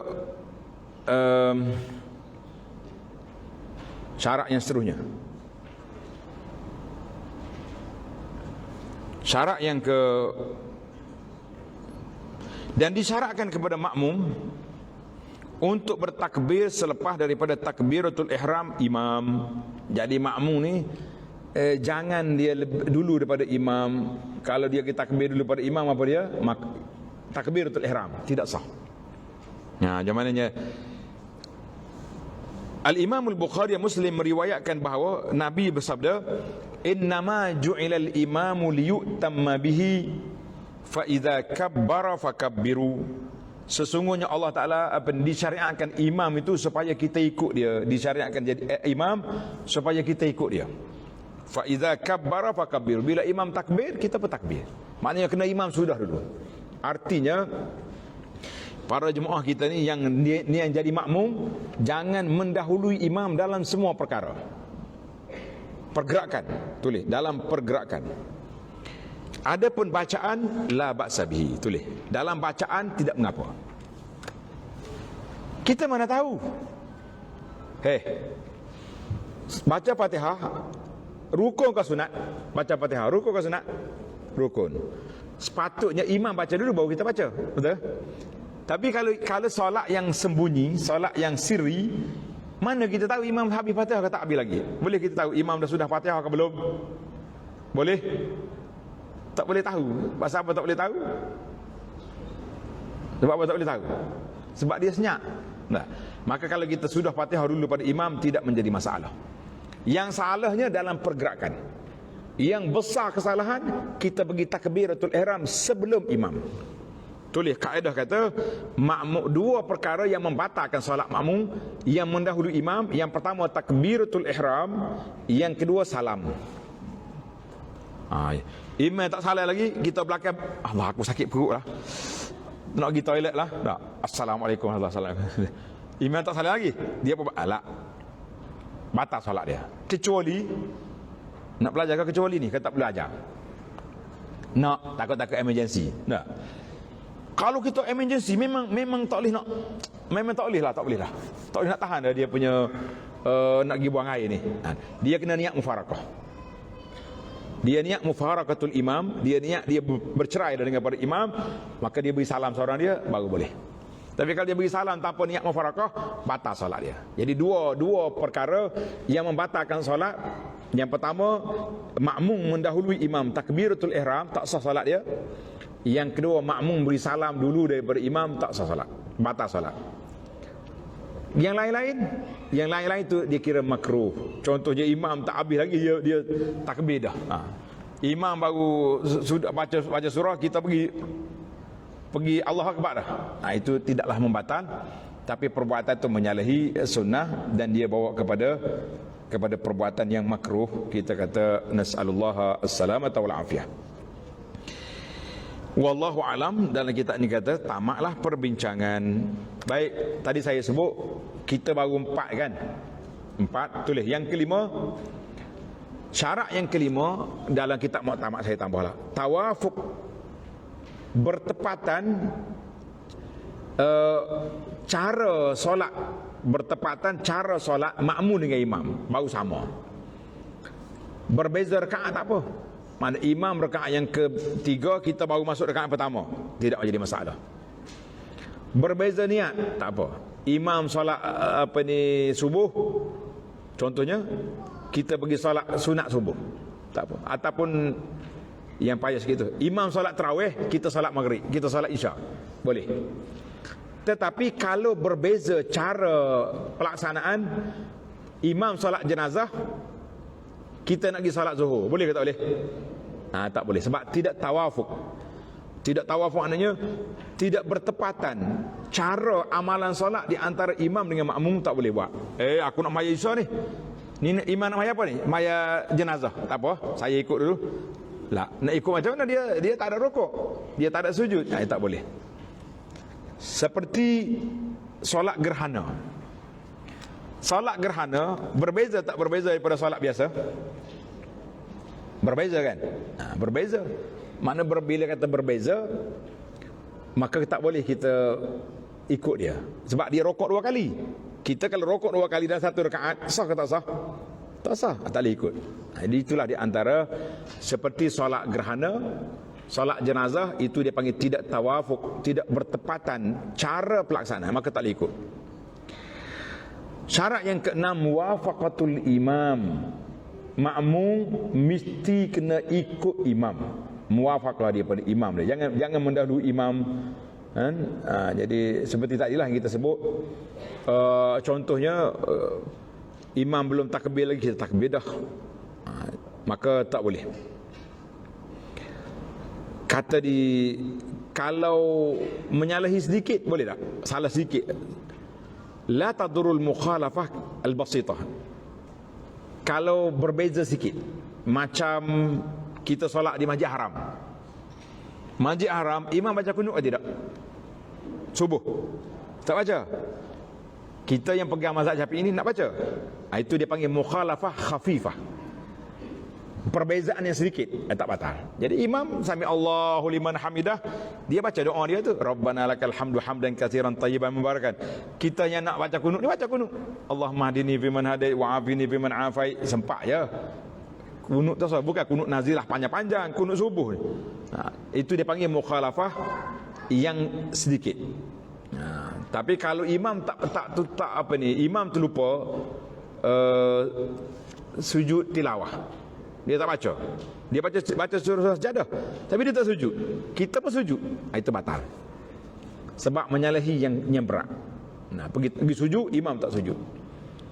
Yang jadi masalah kita ya, jemaah haji ni bukan imam tak sujud, imam sujud dia tak sujud. Itu masalah dia. Banyak kali. Haji tahun ni berat sikit. Sebab imam dia imam baru, imam muda, jadi dari subuh. Saya ingat saya nama Yasir Doesri. Yasir ni bagi jemaah dia baca je dia surah sejadah. Ramai yang tak sujudnya yang rokok. Orang Malaysia yang biasa duduk bersejadah pagi jemaah pun tak rokok juga, tak sujud juga di pada hari jemaah di Mekah. Dia kata biasa tak ada sini sejadah ni, tiba-tiba ada pula ni. Panik kita. Panik kita tu tak. Jadi kita timbullah masalah sah ke tak sah solat orang yang imamnya sujud dia tak sujud. Jadi kalau ada ulama yang mengatakan kalau dia buat tu kerana dia tak tahu, dia jahil dalam masalah ini, dimaafkan. Tapi kalau dia tidak jahil, batal lah sebab dia kena ikut imam. Iza kabbara fakabbiru. Apa imam buat kita kena ikut. Itu power imam dalam solat ini besar. Kita jangan duk lawan dia. Ini bahasa kita pandai, kita tak buat. Tak boleh. Baik, yang ketujuh, yang terakhir, syartus sabi' mutaba'atul imam. Syarat dianya imam makmum kena ikut imam. Panjanglah dia punya huraian, tulis ya, tujuh syarat yang utama syarat makmum nak ikut imam. Jadi tamatlah perbincangan kita. InsyaAllah dalam siri yang akan datang kita akan masuk salatul Jumu'ah, solat Jumaat, InsyaAllah. Baik, kita ada masa lagi ke tidak, Tuan Pengerusi? Kalau ada soalan dipersilakan. Ya, betul.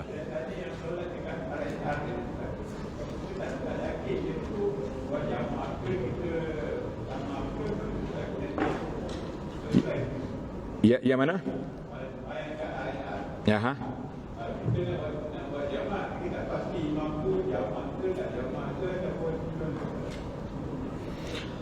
Tadilah bila kita pergi di tempat yang kita tak pasti imam nak solat apa, kan? Maka pada ketika itu kita kena niat ikut imam. Saja aku solat ikut imam. Kalau dia qasar, kita pun qasar. Memang kita boleh qasar. Tapi kalau dia tak qasar, dia orang mukim, kita pun jadi 4 lah solat. Jadi kita kena buat ikut imam. Faham? Faham?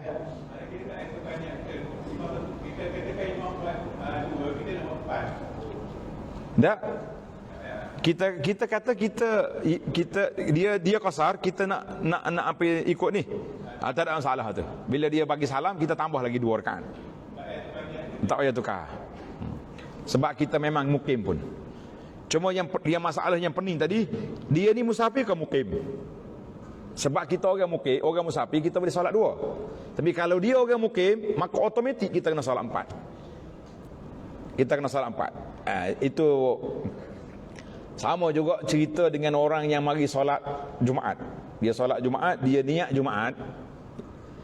Kita niat, dia mari, imam sedang rokok rakaat yang kedua solat Jumaat. Kalau kita sempat 1 rakaat, maka kita boleh lagi tambah 1 rakaat.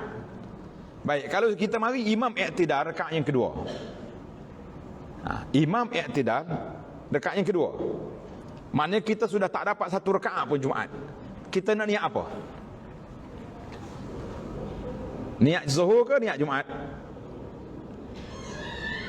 Bunyi khilaf dah tu. Dalam kitab Fathul Mu'in kata kita kena niat Zuhur, niat Jumaat. Sebab imam solat Jumaat. Kita niat Jumaat juga, tapi pelaksananya Zuhur.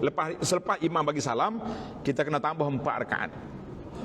Itulah timbul teka-teki mengatakan ada orang yang tak berniat tapi dia solat, ada orang yang niat tak solat. Tulis teka-teki ni. Ada orang yang niat dia tak solat, dan dia tak solat tapi dia niat. Apa dia? Tadi orang yang mari solat Jumaat tak sempat satu rakaat dengan imam. Dia niat Jumaat tapi dia tak solat Jumaat. Dia solat Zuhur tapi dia niat Jumaat, dia tak niat Zuhur. Faham ke tidak soalan ni? Ni nak bagi ni banyak hadiah ni. Hari ni nak bagi hadiah ni, jawab molek tadi. Faham? Faham boleh hadiah. Siapa dia faham? Boleh hadiah. Baiklah. Soalan yang kedua kalau ada Alif. Ya.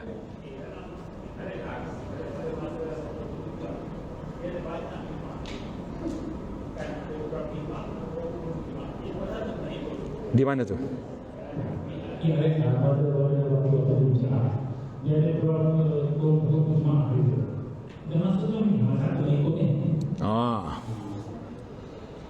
Kita tengok hak mana lebih baik lah, nampak mesej. Yang ramai, yang duduk kat depan tu, tu. Sebab kita pun tak tahu. Tengok penampilan ni seluar pun tak apa nak lekat. Jadi kita tengok mana imam. Sepatutnya kita ikut imam yang paling awal. Sebab yang pertama tu yang diiktiraf, yang kedua tu dikira pengacau. Istilah dia. Sebab tidak boleh dua imam satu masa dalam satu tempat. Tak boleh dua imam satu tempat. Tak boleh. Itu perpecahan masyarakat jadi. Jadi kita ambil yang pertama, yang mula-mula sekali yang mana? Yang biasa kat depan lah. Kena ikut yang tu. Yang lain-lain tu nanti dulu. Jadi itu cara nak pilih imam. Satu lagi kena tengok juga.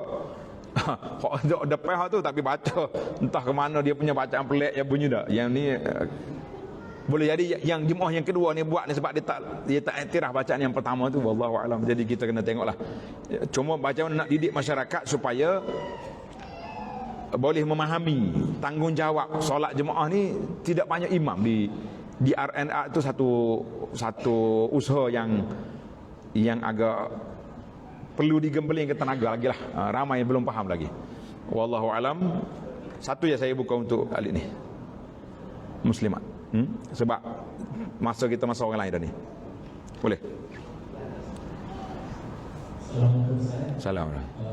Bila imam bersalam, kita sebagai makmum waktu yang paling afdal selepas imam bersalam kedua ataupun semasa imam bertanya. Mana kita sudahkan solat dia tu. Dia salam yang kedua, barulah kita bangun. Sebab dia belum sudah lagi. Walaupun salam yang kedua tu sunat, salam yang pertama tu yang wajib. Kecuali kita masyakkah, emergency sangat, bolehlah kita bangun awal. Tapi yang sunatnya kita ikut sampai imam bagi salam yang kedua. Itu dia panggil. Baiklah, tamatlah perbincangan kita. Subhanakallahumma bihamdika asyhadu an la ilaha illa anta astaghfiruka wa atubu ilaik. Wa sallallahu ala nabiyyina Muhammadin wa ala alihi wa sahbihi ajma'in. Walhamdulillahi rabbil alamin. Wassalamualaikum warahmatullahi wabarakatuh.